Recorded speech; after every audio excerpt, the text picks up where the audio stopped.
2021 marque les 20 ans de Bleach de Tite Kubo. Afin de célébrer cet événement, sa nouvelle série Burn the Witch a été sérialisée et le dernier arc de la guerre contre les Quincy va enfin être adapté en animé durant l'année. L'auteur a également participé à une interview croisée avec Gege Akutami, auteur du phénomène Jujutsu Kaisen, à l'occasion de la sortie du fanbook de la série publié le 4 mars. Depuis, Bleach refait pas mal parler de lui.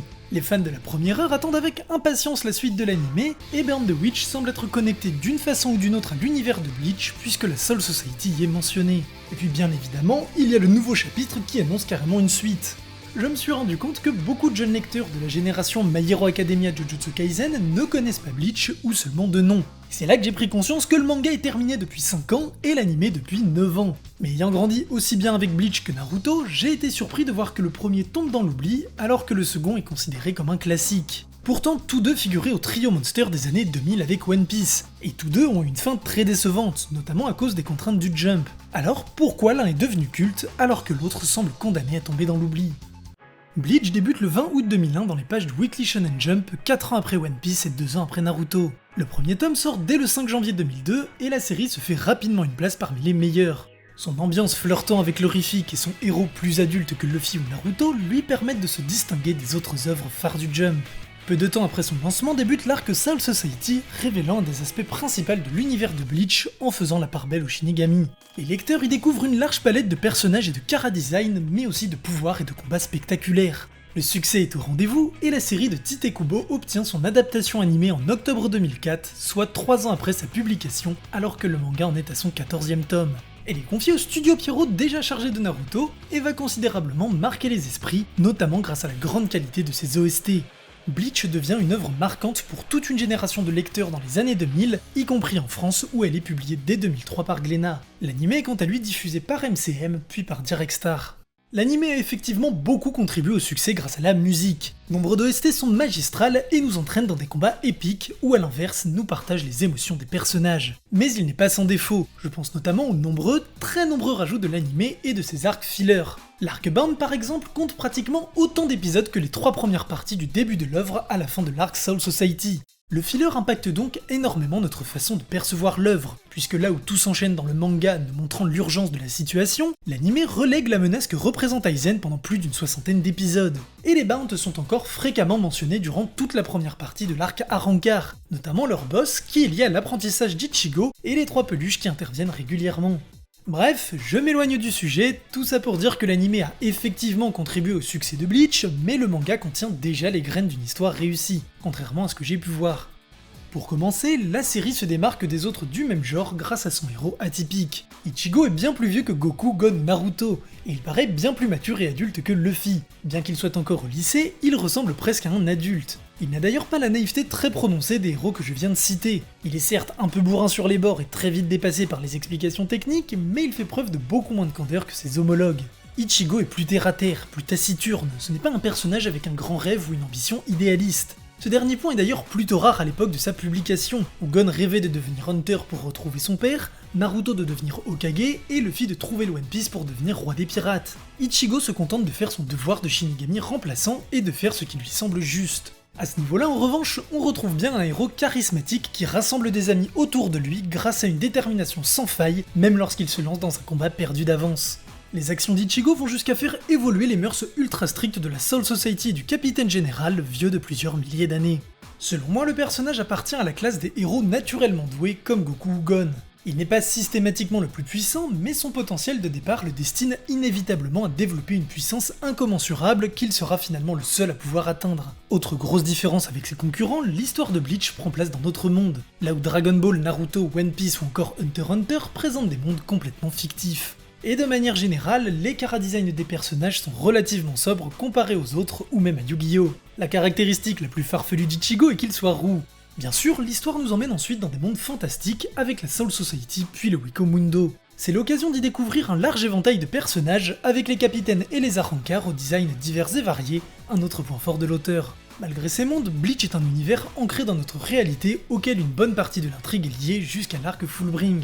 Associé à un héros plus terre-à-terre qui ressemble à un lycéen lambda, il est très facile pour les lecteurs de s'identifier au personnage et de rentrer dans l'univers avant de découvrir des mondes plus complexes construits de toutes pièces. Ici, les lecteurs ne sont pas propulsés dans un univers complètement inconnu où tout leur est étranger. Le fantastique arrive d'abord avec les esprits et Rukia pour donner le temps au lecteur de se familiariser avec les différents concepts de l'univers. Univers construit autour de l'existence des esprits et du fait qu'il en existe de plusieurs sortes. Les holos apportent ainsi un côté horrifique à la série qui flirte parfois avec le seinen. Bleach reste évidemment un shonen neketsu, mais la maturité de son héros et cette pointe d'horrifique le démarquent des autres séries du même genre. L'une des plus grandes réussites de Tite Kubo est d'avoir basé la plupart des pouvoirs de ses personnages sur un élément omniprésent dans les mangas tout en le réinventant, le sabre. Plus que des armes, il en fait des partenaires des Shinigami en leur donnant une personnalité, et leur différence ne se limite pas à leur simple apparence. Chaque sabre possède 2 niveaux de libération, le Shikai et le Bankai. Ils peuvent prendre des formes totalement différentes allant d'un simple couteau à une chenille géante à tête de bébé crachant du poison. Les Impacto permettent à l'auteur de laisser libre cours à son imagination, en développant d'innombrables pouvoirs propres à chacun. Des pouvoirs parfois aussi basiques que la glace et le feu, mais aussi complètement perchés comme la matérialisation de jeux d'enfants version mortelle. Ce grand panel de capacités a ainsi permis de mettre en scène des affrontements mêlant duel nerveux et stratégie subtile.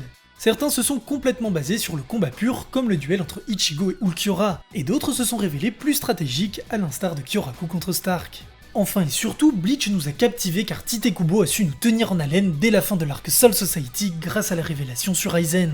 A partir de là, la série s'est clairement accélérée. Nous avons découvert les Vizard, les Arrancar et surtout les Espadas qui ont longtemps alimenté les débats quant à leurs numéros. Il nous a aussi promis plusieurs combats dantesques en faisant monter la pression petit à petit, notamment avec Grimmjow, Ulquiorra et la bataille de Karakura, avant d'enfin aboutir à l'affrontement final contre Aizen, durant lequel Ichigo abandonne finalement ses pouvoirs pour sauver le monde et sa ville. Après des adieux, Ichigo et Rukia retournent à leur monde respectif.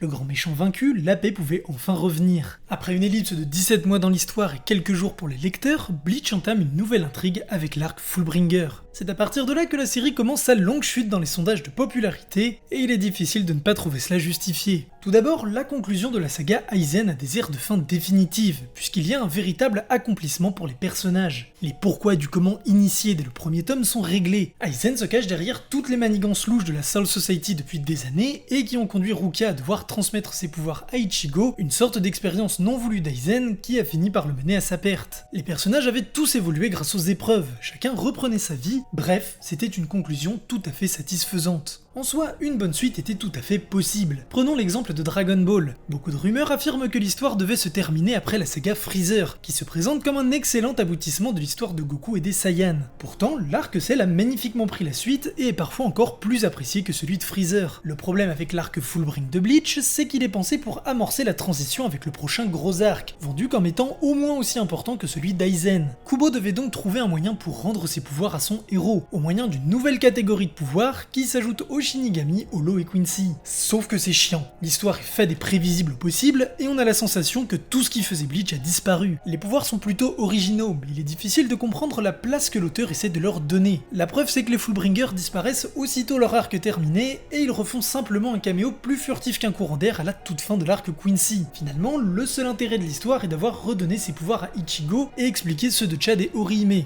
Alors, pour ces derniers, Ichigo les traîne déjà comme des boulets depuis la Soul Society. Je trouve donc pas ça spécialement nécessaire. Quant à Ichigo, ses amis Shinigami restaurent ses pouvoirs indépendamment de ce qui a pu se passer avant, en le remerciant de son implication contre Aizen. Du coup, tous ces entraînements avec Ginjo n'ont pas grande utilité. Les 6 tomes de l'arc pour justifier tout cela passent donc difficilement, car non seulement on s'ennuie, mais en plus on ressort avec un sentiment d'amertume. Les affrontements de fin avec les capitaines ne sont même pas suffisamment spectaculaires pour justifier toute cette attente. Au contraire, on aurait plutôt tendance à se dire « Ah ouais, tout ça pour ça ». Et puis la tentative d'ajout de background avec la licence de Shinigami suppléant et Ginjo manque de consistance pour donner de l'enjeu, et apporte même de nouvelles interrogations sur le fonctionnement de l'univers. Alors oui, le design d'Ichigo est plutôt cool, et sa nouvelle apparence de Shinigami est selon moi une des seules réussites de l'arc avec son combat contre Ginjo. Malheureusement, ces quelques points ne suffisent pas à rehausser le niveau, et beaucoup de lecteurs ont déjà abandonné la série, au point que l'arc Fullbringer est le dernier à être adapté en animé. En effet, au vu de la perte de vitesse de la série, les ayants droit l'ont jugée plus assez forte pour réaliser des audiences convenables avec l'animé. C'est dans ce contexte que démarre l'arc final consacré à la guerre contre les Quincy. Seulement, la situation va continuer à s'aggraver. L'arc débute par l'apparition d'une armée capable de voler les Bankai et bien décidée à envahir la Soul Society après avoir mis à genoux le Wekomundo. Cette armée se révèle être commandée par le grand chef des Quincy que Yamamoto lui-même n'aurait pas été capable de tuer 1000 ans auparavant. Si la saga Aizen a des airs de conclusion, la suite a bel et bien été prévue depuis le départ. ou en tout cas depuis un long moment. Les révélations sur le passé de la famille d'Ichigo en sont la preuve parfaite, puisque le passé de sa mère lève le voile sur le rôle de son père et les paroles d'Aizen. Malgré ça, l'arc nous laisse cette désagréable impression de rajout plutôt que de continuité, la faute selon moi à sa construction. Encore une fois, avec Aizen, tout est pensé depuis le départ. Les révélations sur Urahara, Yoruichi et Vizard viennent nous éclairer sur des zones d'ombre volontaires et raccordent avec Grand Fisher et la mort de Kaien par exemple. Or, on découvre que finalement, Iwak est censé être encore plus à l'origine de tout Kaizen. Et oui, on avait déjà découvert qu'Ichigo était le héros prédestiné de la série en tant que personnage clé de tout le complot d'Aizen. Mais toute cette histoire n'est en fait qu'une partie du plan d'Iwak. Alors, j'en profite pour vous dire que je risque de très mal prononcer le nom de Iwak ou Iwach, je sais jamais vraiment comment il se prononce ce nom. Bref, ces révélations ne marchent pas car cette fois les intrigues sortent de nulle part et sont expliquées de façon rétroactive. C'est-à-dire que des éléments sont ou semblent ajoutés à l'intrigue en essayant de nous faire croire qu'ils étaient là depuis le début. Comme par exemple avec l'Empire Quincy dissimulé dans l'ombre de la Soul Society depuis des millénaires, ou le fait qu'Ichigo n'ait en fait jamais vraiment utilisé ses pouvoirs de Shinigami. On sent pourtant que Kubo a préparé cette révélation avec l'apparence du faux Zangetsu et l'ambiguïté entre les deux personnages du monde intérieur d'Ichigo. Mais tout cela semble forcé, car à aucun moment l'auteur nous a laissé penser qu'Ichigo n'avait pas tous ses pouvoirs. Le final contre Aizen nous indique même carrément le contraire, puisque sa forme est atteinte grâce à l'osmose avec son Zanpakuto. Durant l'arc Arrancar, Kubo a pris le temps d'instaurer ses intrigues et est monté en puissance petit à petit avec des ennemis intermédiaires qui ont permis au héros d'évoluer, mais aussi de nous faire prendre conscience de l'immense puissance d'Aizen. Ici, tout est balancé à la va-vite, et pourtant, on est censé accepter que d'un seul coup, un adversaire encore plus puissant existe. Aizen était démesurément fort au point d'être quasiment intouchable, mais il prenait des mesures pour anticiper les potentielles difficultés, comme avec Vanderweiss destiné à sceller Yamamoto. Sa grande intelligence contribue à sa force. Et puis surtout, on l'accepte parce que l'auteur a instauré une échelle de puissance cohérente. Ses actes montraient en quoi il se plaçait très haut dans cette échelle. Il a incanté des sortilèges très élevés avec une grande facilité, il a stoppé Ichigo alors que ce dernier sortait d'un combat serré contre Byakuya, et il a vaincu un capitaine sans effort. Avec Iwak, l'échelle de puissance n'a plus aucune logique. Il one-shot Yamamoto et Kenpachi, ce qui est censé être plutôt impressionnant, ça je vous l'accorde. Le problème c'est qu'il le fait tellement facilement que l'action perd complètement en crédibilité.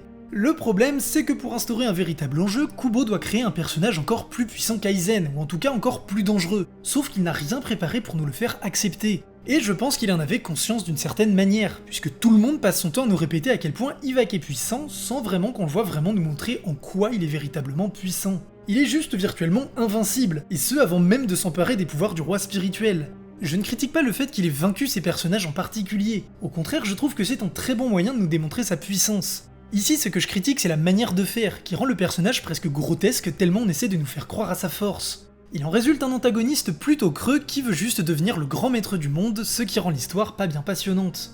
D'ailleurs, ce problème d'équilibrage s'étend à tous les Quincy selon moi. Les Sternwriters roulent sur tous les capitaines, et en plus ils sont 2 fois plus nombreux. L'arrivée de tous ces ennemis me laissait espérer que pour le grand final, chaque capitaine et une bonne partie des vice-capitaines allaient avoir droit à leur quart d'heure de gloire. C'est pas du tout ce qui est arrivé. Beaucoup se sont fait battre par les mêmes adversaires, et on a parfois à peine le temps de profiter, comme Rose qui a tout juste eu le temps de nous montrer son Bankai. Là encore, l'idée de mettre les capitaines en difficulté est bonne, mais elle est très mal dosée.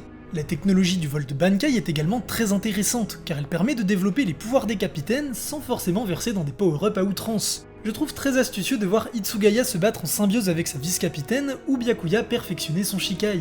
En contrepartie, les Sternwriters sont encore plus forts qu'ils ne le sont déjà, au point de nous interroger sur la véritable utilité d'une telle technique, puisqu'au final, la plupart des affrontements sont résolus par des enchaînements de power-up.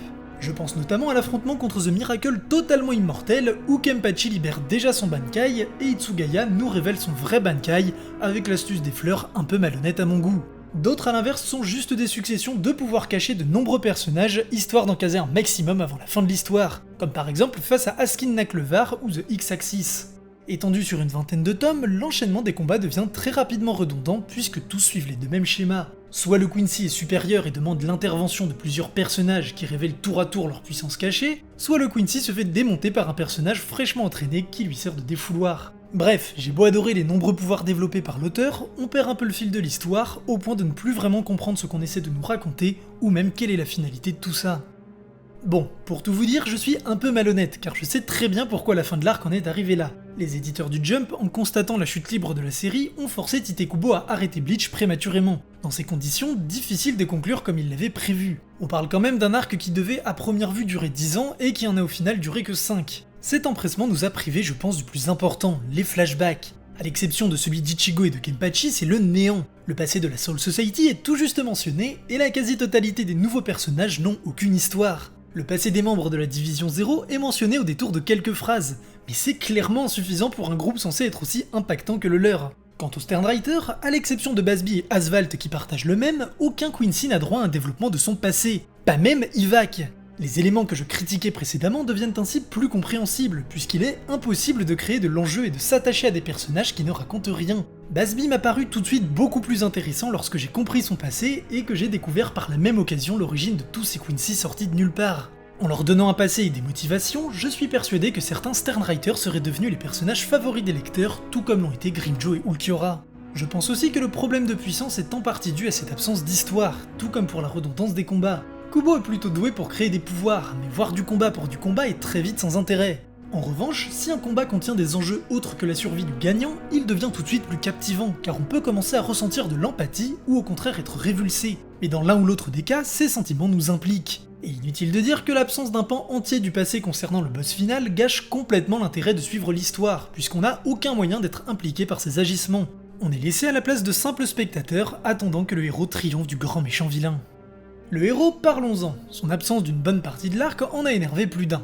Personnellement, j'ai trouvé plutôt intéressant de se concentrer sur les personnages secondaires comme les capitaines. Sauf qu'évincer son héros de l'histoire, c'est du suicide pur et simple. Ichigo passe littéralement son temps à courir après l'action durant tout l'arc, c'est très frustrant.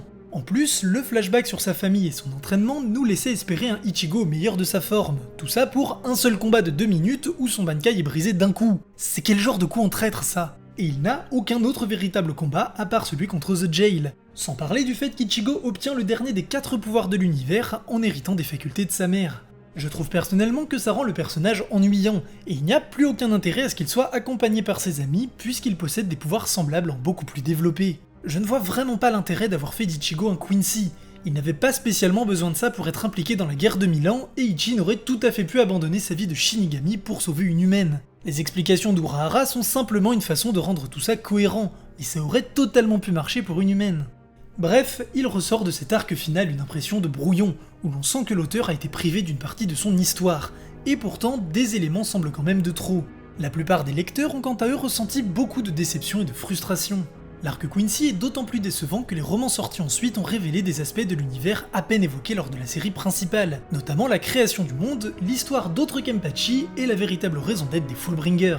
Et en même temps, la fin a beau avoir été écourtée, la direction générale reste celle choisie par Tite Kubo. Même avec plus de développement et de temps, l'arc se veut relativement ressemblant à la saga Aizen. La fin de l'anime et la décision de raccourcir le dernier arc ont clairement forcé la série à se terminer bien plus tôt que prévu. Mais sans cela, à quel point aurait-elle été meilleure ? Ou plutôt, aurait-elle été sincèrement meilleure au point de ne pas figurer sur la longue liste des fins décevantes ? Très franchement, je n'en sais rien. Il est clair qu'elle aurait été moins bâclée, plus travaillée, mais aurait-elle répondu à nos attentes ? Là encore, je n'en sais rien. Il n'y a plus qu'à espérer que la suite de l'anime soit plus fidèle à ce que voulait raconter Kubo à l'origine afin d'avoir la réponse, et peut-être même une fin convaincante. En revanche, je sais que le destin du manga n'est pas complètement surprenant, bien qu'il soit regrettable.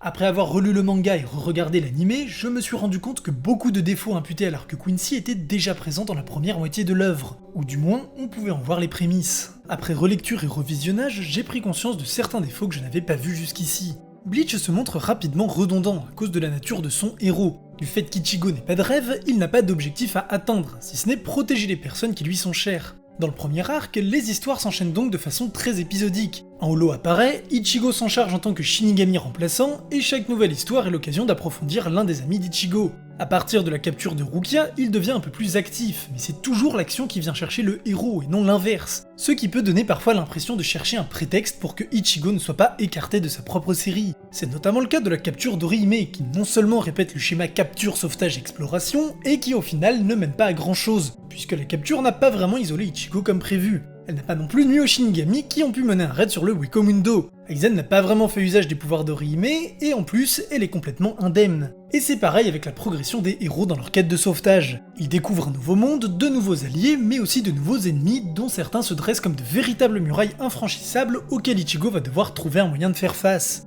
Finalement, sa progression s'apparente à celle d'un joueur. Progression, boss, et ce jusqu'au boss final à la fin de l'histoire. Cependant, je ne pense pas que ça soit de véritables défauts, car tout cela est mis en scène avec des personnages hétéroclites aux pouvoirs originaux. Idem pour les mondes qui présentent chacun des caractéristiques particulières et qu'on a envie d'explorer encore plus. Et ce schéma ne se répète pas en boucle sans que rien ne change. Il sert à faire progresser le récit qui se permet régulièrement de faire des pauses sur ses personnages, principalement à l'aide de flashbacks comme ce fut le cas avec Turn Back the Pendulum, véritable pépite. Il y a donc bien un schéma cyclique, mais d'une part, beaucoup d'autres œuvres suivent un schéma similaire sans que ce soit gênant, et d'autre part, l'intrigue est suffisamment bien construite pour que le lecteur ait envie d'avancer. On savait pertinemment qu'un combat avec Ulquiorra allait arriver, et on avait envie de le voir. Et de manière générale, on voulait tous voir comment allait se terminer l'histoire d'Aizen, fil conducteur de plusieurs années de récit. En revanche, même si l'auteur a pris le temps de développer le passé et les motivations de certains personnages, on constate tout de même les limites des affrontements avec les espadas. On sent bien que Tite Kubo cherche à nous raconter quelque chose, mais on sent aussi que tout n'est pas très clair et on finit par se demander où il cherche à en venir. J'ai vraiment l'impression qu'il essaie d'étendre son univers avec le flashback de Grimmjow et Baragan, et qu'il tente de mettre en avant des réflexions sur la raison d'être des Holos et des Arrancars avec Neutra. Mais tout cela se révèle assez artificiel, puisque aucune réponse concrète n'est apportée, et que ça n'amène aucune réflexion de la part des personnages des deux camps, qui ne remettent jamais en doute le fait qu'ils doivent s'affronter. On se retrouve donc avec une histoire très manichéenne, où les gentils Shinigami doivent faire leur devoir en éliminant les méchants Holos à la solde d'Aizen. Et justement, ils sont à la solde d'Aizen. Ils n'agissent donc pas vraiment de leur propre chef en tant que Holo ou pour les Holos, mais au contraire sont au service d'un Shinigami renégat. Pourtant, il n'y a aucune remise en question du fait que les Holos se mettent au service d'un être qui tente de briser l'équilibre du monde. Les Arrancars sont dévoués, ils doivent affronter les Shinigami, donc ils le font. Et les Shinigami les affrontent à leur tour parce que c'est leur devoir. Personne ne se pose de questions, et je trouve ça un peu dommage, parce que effectivement, la relation entre Nel et Neutra soulevait des problématiques intéressantes. À quoi servent les Holos, quel est leur but originel, et surtout, quel est leur but maintenant qu'ils servent un non-Holo. Bref, il y avait largement de quoi approfondir, et je trouve ça dommage que ce soit si peu exploité. Même problème dans l'arc final, où les méchants Quincy tentent de briser l'équilibre du monde. Les Shinigami nous expliquent que les espadas ne craignent rien, car les tuer risquerait aussi de déséquilibrer le monde. Sans déconner, ça les a pourtant pas dérangés de mener un raid au Wekomundo pour tuer 4 d'entre eux et de continuer de plus belle à Karakura. Tout ça pour dire que les Holos et les Quincy ont aussi des raisons d'être et que je trouve décevant qu'ils se résument en majorité à des méchants au sens strict du terme. D'ailleurs, ce manque d'approfondissement rend le lore de l'univers très flou. On commence par nous vendre une dizaine, voire une vingtaine de vastos lordés, puis on ne fait presque plus jamais mention de ces catégories avant de découvrir, voire de déduire difficilement, que finalement, seuls 4 Arrancars sont des vastos lordés. Même la défaite de certains espadas laisse un goût plutôt amer au final. Ulquiorra se fait éclater et disparaît alors qu'il est censé avoir les plus grandes capacités de régénération. Le combat de Stark et Kyoraku est très intéressant grâce au pouvoir de Katen Kyokotsu, mais le numéro 1 se fait assez facilement gérer, et Yami, dont on découvre le véritable numéro, se fait lui aussi poncer. Il ne s'agit même pas d'un débat de puissance, mais simplement du fait que ces personnages teasés depuis plusieurs années en gardant leur numéro secret et en faisant monter la hype n'ont finalement pas été une si grande menace. Aucun Shinigami n'a perdu la vie, et plusieurs n'ont même pas sorti leur Bankai. La menace ne semble plus si impressionnante. La redondance de l'histoire et des combats, le manque de background, le dénouement de certains combats très attendus, tout cela était visible avant l'arc Quincy, mais on s'en apercevait moins ou on passait outre grâce aux qualités de l'histoire. La richesse des personnages et de leurs pouvoirs, l'intrigue et les retournements de situation, une évolution progressive du héros intimement mêlé au conflit, et j'en passe. Or, l'arc Quincy a perdu beaucoup de ses qualités, mais a gardé beaucoup de défauts, qui ont donc été mis en évidence. Et je ne suis pas sûr que tout soit à imputer à la fin précipitée. Je pense notamment aux amis d'Ichigo tels que Shad et Orihime, qui commençaient déjà à être de gros boulets dès l'arc de la Soul Society. Kubo peinait à les maintenir au niveau des capitaines, qui sont pour moi les véritables personnages secondaires, car bien plus intéressants tant au niveau de l'apparence, des pouvoirs et de l'histoire. Shad se résume à « je veux protéger Ichigo » et Orihime, c'est la bonté incarnée, mais je pense que des fois l'auteur confond bonté et bêtise, parce que soigner un agresseur lorsque t'es en danger de mort, bah c'est juste débile. Je sais, Orihime n'aime pas voir les gens souffrir, mais il n'y a aucun développement concret du personnage, et elle veut presque littéralement la paix avec les petits oiseaux qui chantent. Et du coup on verse souvent dans un mélo cliché au possible avec ce personnage. Quant à son utilité, c'est juste une très belle plante verte. Sans rire, elle est à la fois la demoiselle en détresse, la fille un peu nunuche mais pleine d'énergie, la fille timide secrètement amoureuse du héros, c'est un bingo du cliché et elle n'évolue pratiquement jamais. Il était donc évident qu'elle et Chad allaient pratiquement être des figurants dans l'arc. Sérieux, personne n'a cru qu'il serait utile lors du raid final. Bon, je suis un peu embêté parce que j'ai commencé cette vidéo en cherchant à expliquer les raisons qui ont conduit à avoir une si mauvaise fin tout en montrant que la première partie de Bleach est vraiment très bonne, et au final j'ai surtout l'impression d'avoir démonté le manga alors qu'il fait clairement partie de mes préférés. Malgré les défauts que j'ai pu lui trouver et certaines déceptions, Bleach est un manga véritablement rafraîchissant. Peut-être plus autant qu'au moment de sa sortie car de nombreux nouveaux mangas sortent des sentiers battus, mais je pense que l'histoire est toujours à même de plaire grâce à ses nombreuses qualités que j'ai évoquées tout au début de la vidéo. L'originalité de son héros, son ton plus mature, la grande variété de pouvoirs, de design dans les personnages et dans les sabres, mais aussi dans la création de son univers. Le Wakamundo est par exemple empreint d'une touche hispanique que l'on retrouve dans le nom des Arrancars et les OST de l'anime. Et puis bien entendu, comment ne pas parler de la suite? Après avoir enregistré cette vidéo, un tout nouveau chapitre est sorti nous annonçant le début d'un nouvel arc.